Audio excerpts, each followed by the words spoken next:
Yeah, I want us to look at chapter 2 of the book of Daniel because we are looking at the kingdom of God.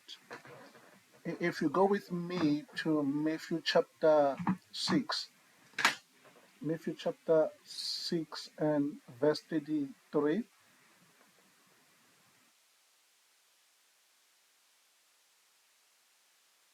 Matthew chapter 6, verse 33, it says, "But seek you first the kingdom of God and its righteousness, and all those things shall be added to you."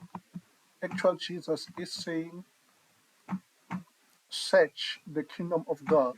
He is actually saying, but search first the kingdom of God and its justification, and all those things will be added to you. So we need to see the justification of the kingdom of God.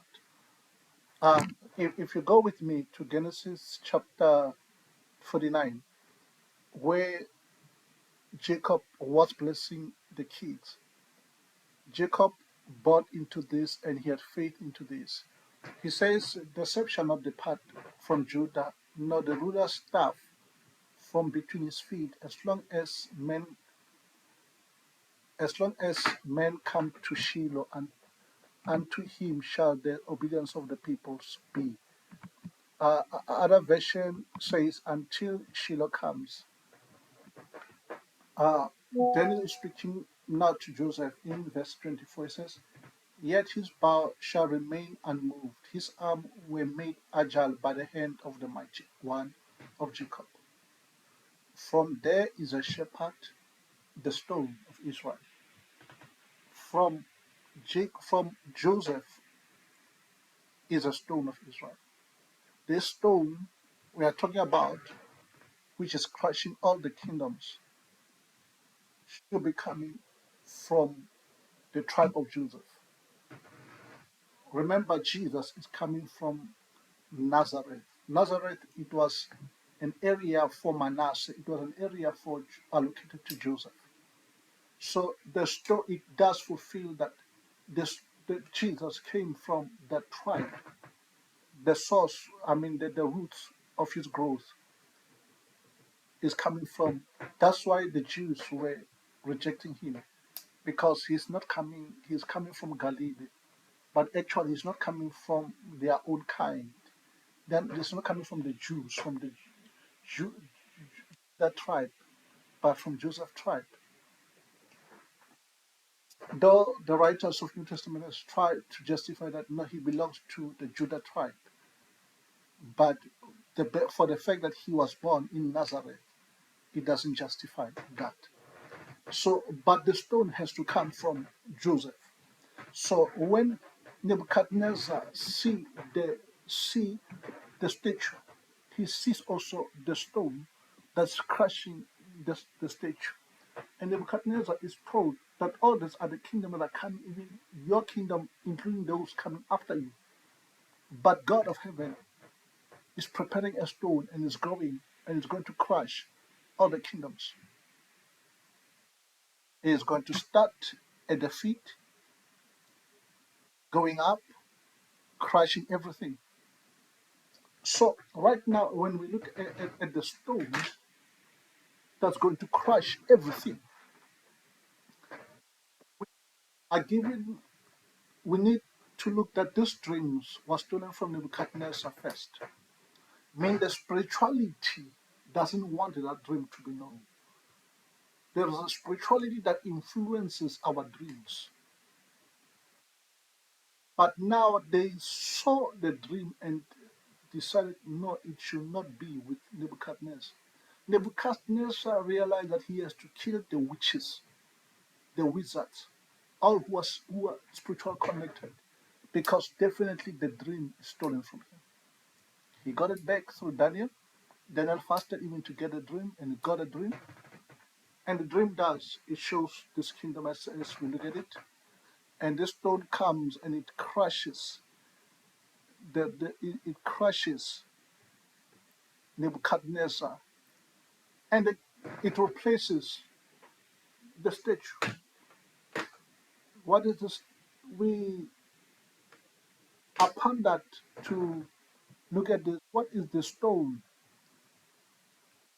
but to believe that this is, as Daniel, the kingdom of heaven is coming down. The kingdom of heaven is going to rule. So if you were to look at me, when I am interested to understand about the stone that crushes, we only see that there is in the four beasts Daniel saw in chapter 7. Daniel saw four beasts in chapter 7, but I'm interested in this last beast because it has 10 horns, which can replace, which is the identity of the 10 toes of the feet. So, but the 11th horn appears. Oh, we see the three horns are already removed because of this. Before it could finish the work, oh man, we see somebody called Ancient of Days. Sit, he sit down and they decide to destroy the where this virus, where this problem comes from. It comes is attached this nation which got destroyed. If we look from our history, the nation of Israel got destroyed. So this is the Jewish kingdom that got destroyed. And that little horn that becomes big like man that was removing the other horns. What which is this the kingdom of God? So if you look at Daniel, the vision that he saw in the beginning has been changed. Now this three beasts, their powers is suspended. Their, their powers is taken, but they're not destroyed. They're not destroyed. But the kingdom of God is supposed to destroy all those. The Ancient of Days make a decision that the kingdom to be given to the Son of Man who comes to him. There's a Son of Man who comes to the Ancient of Days, and the kingdom is given to this man who takes the kingdom.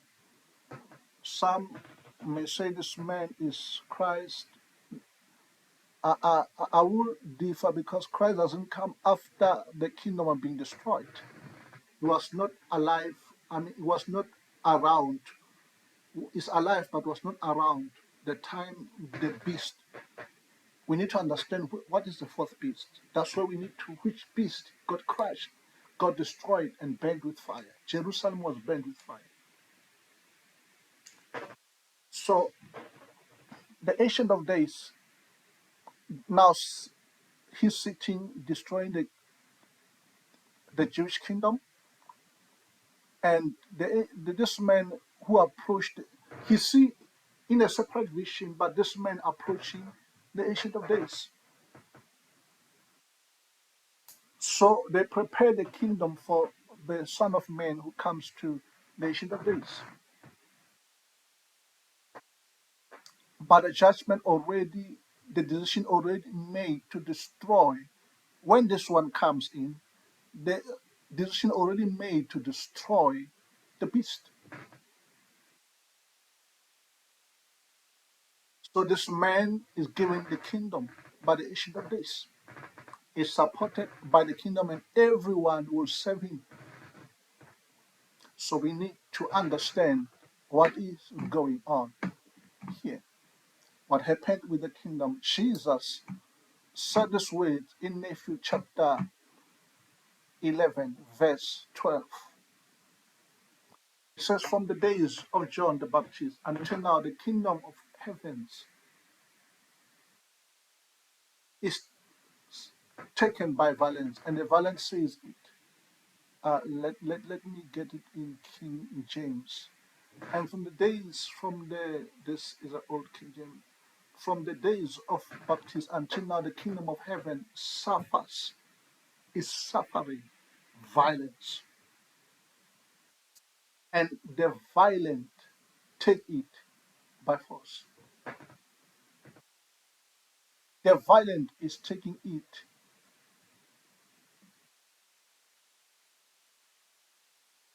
by force.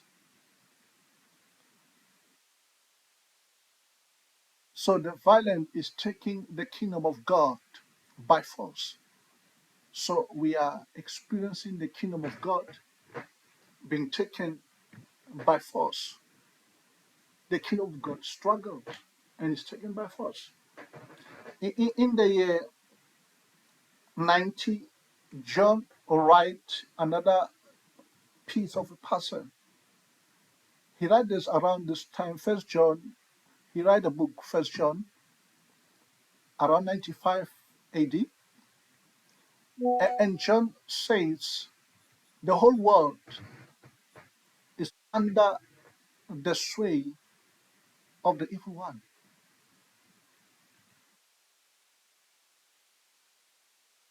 We know in verse 19, we know that we are of God and the whole world lie in wickedness. But if you get other versions, it says the whole world lies in the power of the evil one. So the one who decided, and even up until that time, the whole world is under the hand, is under the control of the evil one. So can we say the Ancient of Days is the evil one? He disguised himself as an angel of light, but he's the evil one because Paul mentioned that where he was passing, he said, even Satan makes himself the angel of light. So the one in charge, even up to today, the government has been ruled from the sea, have been ruled by the evil one. There's a hidden agenda going on. So we need to be careful about this. I was highlighting those who Jesus in the book of Daniel, chapter 12, verse 10. He says, many shall purify themselves and make themselves white and be refined. But the wicked shall act wickedly, and none of the wicked shall understand. But those who are wise shall understand. I'm writing this piece because I believe you are wise and you will understand what is going on. So the kingdom that is happening is a kingdom that is being controlled from the sea. Today we see many pastors are connected with the sea because if you go to Daniel 11 verse 45, it says he shall pitch his palatial, his palace tent between the sea, between, let me read it with King James Version. He shall plant the tabernacle of his palace between the seas in the glorious holy mountain, yet he shall come to his end and none shall help him. Meaning, the one who's going to rule at the end, who's ruling now, this in 45, it is the one giving power by the Ancient of Days. So he will rule it from the sea. I want you to understand that the churches are submitting to the sea. All churches which are following Paul, which are believing in Paul's writings, they are being ruled from the sea. Thank you.